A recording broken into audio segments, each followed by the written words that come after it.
আসসালামু আলাইকুম viewers, Ayesha's cooking শোতে আপনাদেরকে স্বাগতম জানাচ্ছি। আজ আমি আপনাদের সাথে শেয়ার করব ব্রোকলি ভাজি। তো ব্রোকলি ভাজি যারা পছন্দ করেন না তারা এভাবে আমার মতো করে একবার ভাজি করে দেখবেন, খুবই মজা হয়। তো চলুন তাহলে রেসিপিটি দেখা যাক। তো দেখার আগে আমার পেজে যারা এসেছেন প্লিজ পেজটি ফলো করবেন, আর যারা ইউটিউব থেকে দেখছেন প্লিজ সাবস্ক্রাইব করে পাশে থাকবেন।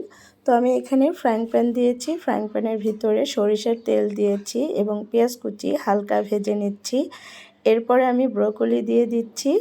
ব্রোকলি আমি আমার ইচ্ছে মতো করে কেটে নিয়েছি, আপনারা আপনাদের মতো করে কেটে নেবেন। তো ব্রোকলি দেওয়ার পরে আমি হালকা নেড়ে দিচ্ছি। এরপর আমি বাকি মশলাগুলো অ্যাড করে দিচ্ছি। তো এখানে আমি সামান্য হলুদ গুঁড়া দিয়েছি, বেশি দেইনি, বেশি দিলে ভালো লাগবে না, এবং লবণ দিয়েছি।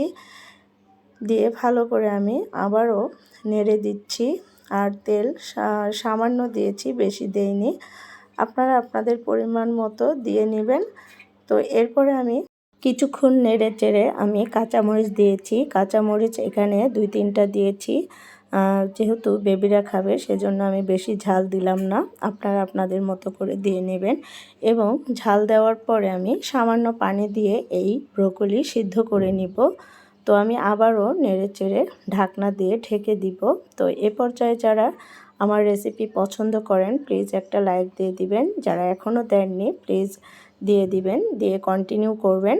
তো আমি ব্রোকলি সিদ্ধ করার পরে ফিরে আসলাম, দেখুন অনেকটাই সিদ্ধ হয়ে গেছে। তো এর ভিতরে আমি একটা ডিম ভেঙে দিয়েছি, আপনারা চাইলে 2টা দিতে পারেন। তো একটা ডিম দেওয়ার পরে আমি আবারও নেড়ে দিচ্ছি এবং নামানোর আগ দিয়ে সামান্য ভাজা জিরা গুঁড়া দিয়েছি, টেস্টটা আরও ভালো হবে।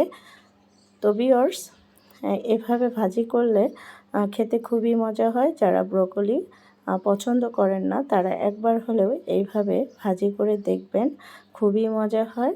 আমার বেবিরা অনেক পছন্দ করেছে মাশাআল্লাহ। তো আমি এখন এই ভাজিটি নামিয়ে নিচ্ছি। নামিয়ে একটি সার্ভিং বাটিতে আমি সার্ভ করে দেখিয়ে দিচ্ছি। তো গরম গরম ভাতের সাথে এই ব্রোকলি ভাজি খুবই মজা, আপনারা বাসায় ট্রাই করে দেখবেন। তো আমি একটি বাটিতে নামিয়ে দেখাচ্ছি। বাসায় একবার হলেও এভাবে ভাজি করে দিবেন, তো বেবিরা অনেক পছন্দ করবে। তো আমি গত 2-3 মাস ইউটিউবে কাজ করিনি, ভালো করে ভিডিও দেইনি।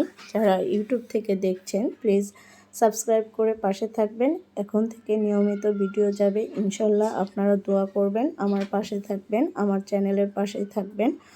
তো ভিউয়ার্স, আজকের মতো এখানে বিদায় নিচ্ছি, দেখা হবে নেক্সট ভিডিওতে। আপনারা ভালো থাকবেন, সুস্থ থাকবেন। আসসালামু আলাইকুম, আল্লাহ হাফেজ।